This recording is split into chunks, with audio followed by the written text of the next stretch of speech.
Do the rich people cringe and say, don't tell them that, Robert? Yes. Don't tell people what you know. Right. Keep them poor. So my father was the head of education, PhD, all that stuff. I go home and ask him, said, why don't we learn about money in school? And he looked at me and says, because the government doesn't let us teach that subject. The government tells us what we can teach and what we can't teach. And I thought that was strange. And I said, but aren't we going to school to learn about money? He says, no, your job is to get a job. I said, but you get a job to earn money. He goes, no, you're supposed to just get a job. I went, no. Isn't the purpose of a job to earn money? He goes, you're correct. I said, so why don't I just learn about money? I can skip the job part, you know? And he got flustered and he said, if you want to learn about money, why don't you ask your best friend's father about money? And I said, why? That's Mike. So I asked him. He says, because Mike's father is an entrepreneur. And I said, what are you? He says, I'm an employee. I'm a government employee.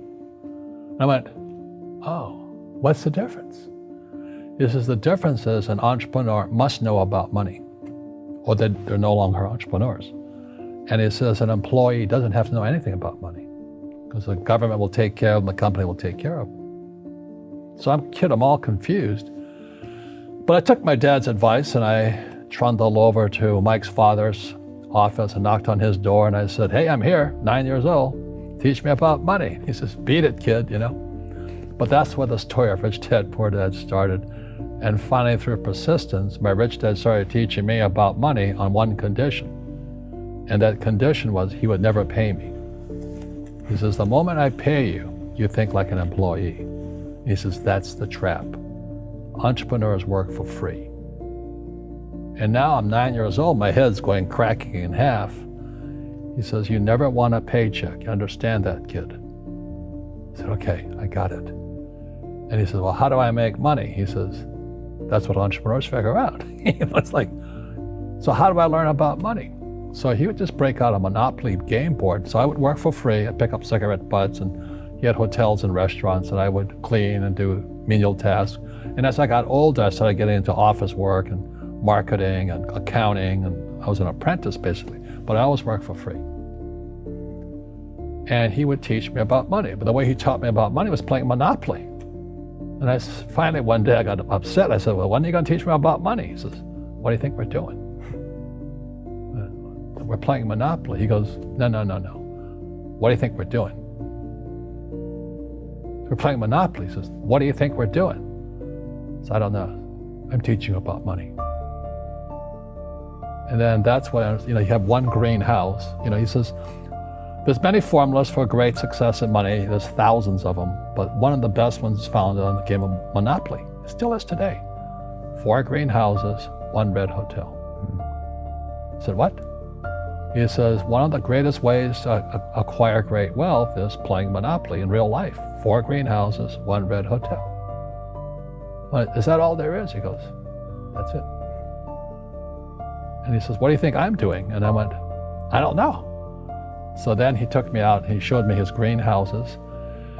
And 10 years later, when I was 19, I was now in school in New York, and I come back to Hawaii, and Rich Dad had bought the biggest piece of land smack dab in the middle of Waikiki Beach. And when you go to Waikiki Beach today, you'll see the Hyatt Regency Hotel. That was his hotel. Just like the game of Monopoly. Just like the game of Monopoly. Acquired assets and they became bigger assets. He just kept what's called an assemblage, because that property wasn't that big at that time. So he had to buy out all the small guys. Because Waikiki was a little dirt water little town. So he'd buy out this shop owner and buy that shop owner. And it took him a while, but he finally assembled this large piece of property. And then he and Hyatt put up this giant hotel. And it just sold for $800 million. So that's how I learned about money.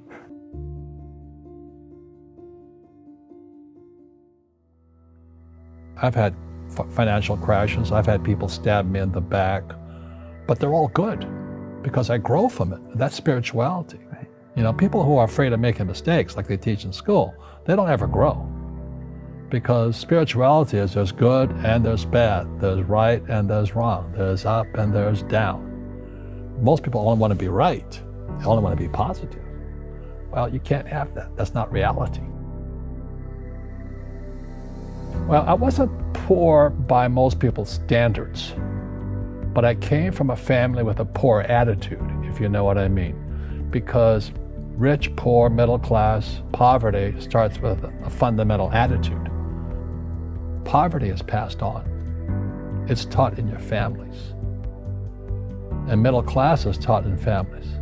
And so the people right now who are sitting at home, who are struggling financially or worried about money or unhappy, they may be making a lot of money,